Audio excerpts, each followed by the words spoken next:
I've already made a lot of progress creating the perfect starting factory in our Foundry Let's Play, but one thing I've found difficult is running factories efficiently, because the early game seems to favour running saturated bus lines, and for someone who comes from a satisfactory background, it just doesn't itch that itch. So today I'm going to show you some layouts that are as efficient as possible to make the early game as easy as possible for you. I'll also be following this up with another guide on efficiency in Foundry, so make sure to subscribe for more. And in this particular video we will be covering basic efficiency, covering drone miners and Mark 1 and Mark 2 belts, as well as balancing belt tips, smelting, refining ores, and finally creating blue and red science efficiently to get your research on the go. To start off with though, we need to understand that with buildings being fed by inserters, that this game naturally favours manifolds, and the best way to maintain efficiency is to ensure that we saturate the initial resource lines to maintain throughput and maximize efficiency down the line. So starting off with the miners, though they start off producing 60 plus resources per minute, you'll find as the ore nodes deplete, the yield slowly decreases. As such, you should try to prepare for that by using a minimum of 4 drone miners per line, and as it depletes, adding more. Now we can add fail-safes into the system to ensure lines are full by adding more lines via a balancer and then setting its output to prioritize the main line. Now a Mark 1 belt in Foundry can transport 160 items per minute. A Mark 2 doubles that to 320 items per minute, and by ensuring that we run belts to full capacity, we can base our maths for our layouts around these amounts. So for example, smelters consume 20 xenoferrite or technum ore per minute to produce rods and plates. This means that we can run 8 smelters along a Mark 1 line or 16 smelters along a Mark 2 line. This results in 160 or 320 of a particular resource per minute, depending on which line you're using. Now this is unless you're using the crusher, which actually increases the efficiency of the ores by 50%, but you'll need to research that later on in the research tree. But what this does mean is that 160 ore will actually produce 240 plates or rods, and subsequently a Mark II line of 320 ore will produce 480 items per minute. This is great for maximizing resources, but it does mean that you will have to split the outputs as we don't have access initially to a faster belt. I'll talk about balancers though shortly. But first, let's cover crusher ratios. So crushers consume 40 items per minute. This results in us needing 4 crushers to a full Mark 1 line, followed by 8 smelters. Or with a Mark 2 line, we'll need 8 crushers followed by 16 smelters. Now the input ratio for the smelters stays the same.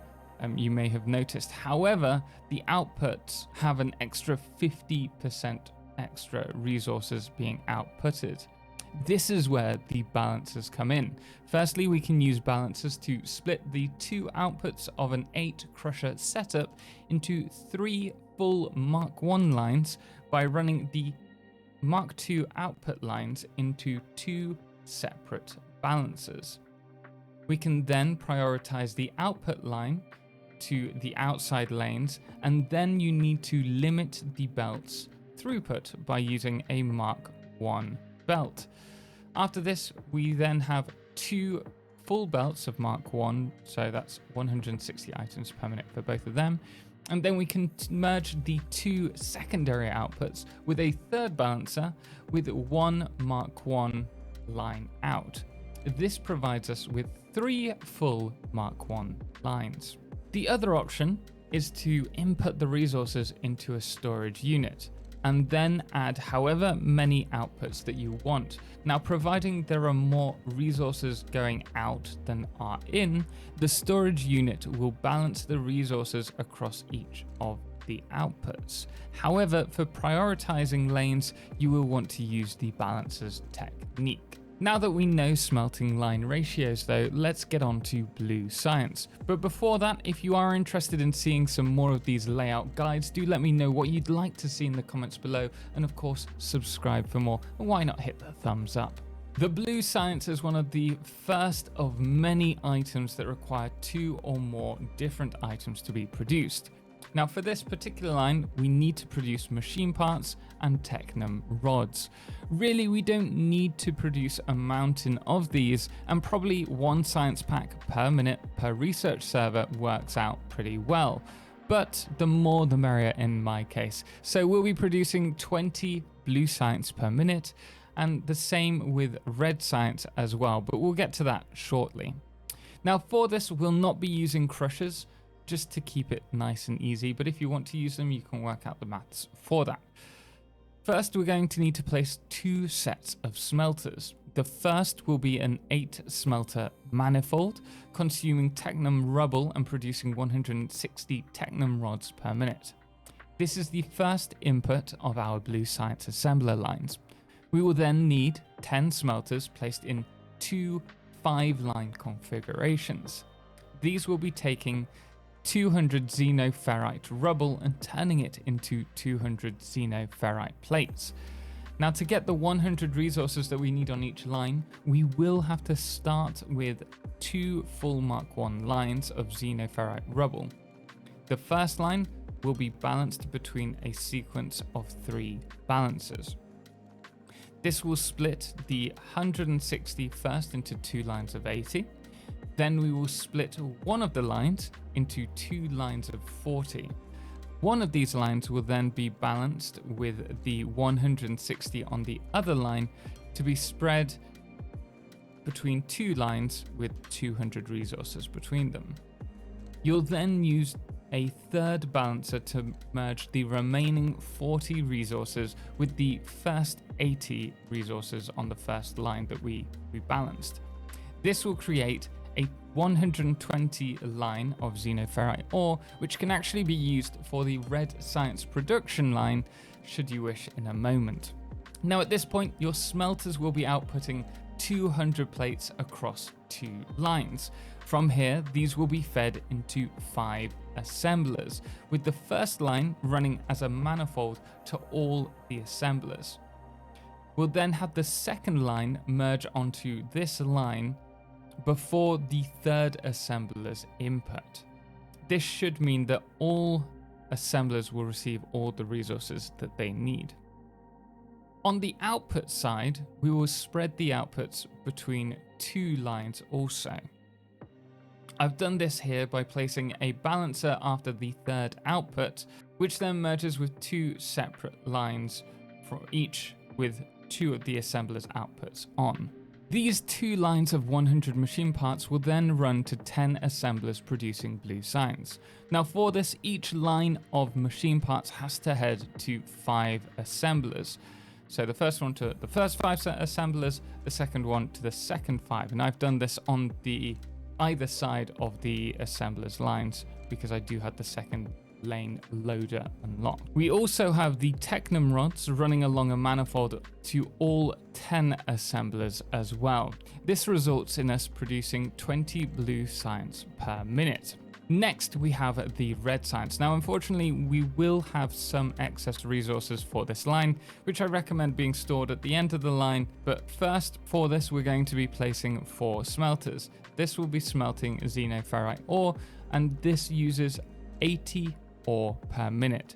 So you can use a single balancer to split the Mark 1 belt evenly prior to this smelter setup. These 80 xenoferrite plates will then go on to 2 assemblers producing machine parts. These will then go on to 3 more assemblers, each taking 20 machine parts per minute, with the excess 20 machine parts going to storage, or should you wish, to another production line. These 3 assemblers will be producing Mark 1 conveyors and go on to the 10 assemblers for red science. However, first you'll need to produce 120 xenoferrite plates.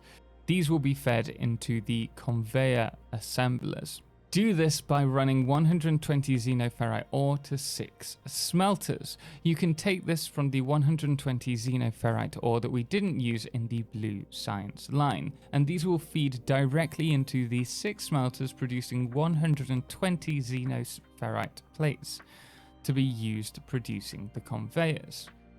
Next, we need to produce 240 base building blocks.